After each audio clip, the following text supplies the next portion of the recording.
Agora, o coral, ele é dividido em vozes.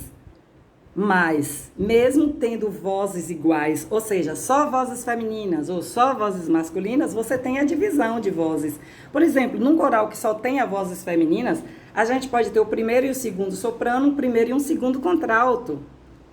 E no coral de vozes masculinas também fazer a divisão. Mas vamos falar do coral de vozes mistas.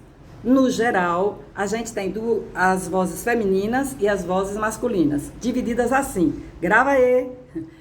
Soprano e contralto, voz aguda, soprano, voz aguda, voz feminina, aguda, soprano, voz feminina, grave, contralto. Mas tem aquela pessoa que canta entre o contralto e o soprano. É uma voz intermediária. A gente diz que essa pessoa é mezzo-soprano, ou segundo soprano. Por quê? Essa pessoa consegue cantar em regiões graves, já quase no contralto, mas também consegue cantar em regiões agudas, mas não tão agudas, da região do soprano.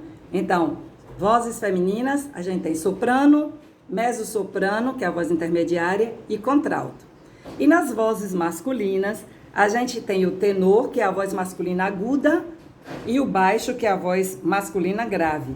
Mas a voz intermediária masculina é o barítono. Vocês já devem ter ouvido muito, o barítono fulano de tal, já devem ter ouvido exemplos assim de barítonos, porque a voz do barítono, ela tem uma extensão maravilhosa, porque ele tanto canta na região grave como na região aguda. Ele entra na região do tenor, mas não tão agudo, entra na região do baixo, mas não tão grave. Então essa é uma voz intermediária masculina, o barítono.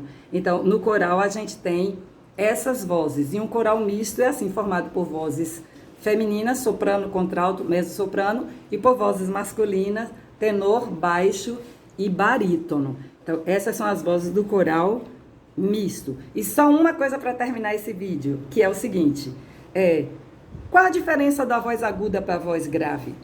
Quanto maior o número de vibrações por segundo, mais agudo é o som. Pensa no violão. Aquela cordinha fina, ela vibra muito mais e o som é agudo. A corda grossa vibra menos, o som é grave. Então, quanto maior o número de vibrações por segundo, mais agudo é o som. Voz, é uma maravilha ter voz, né, gente? E ter vez também. Então, use sua voz. Tenha vez e tenha voz. Cante, fale, se expresse. É maravilhoso ter voz.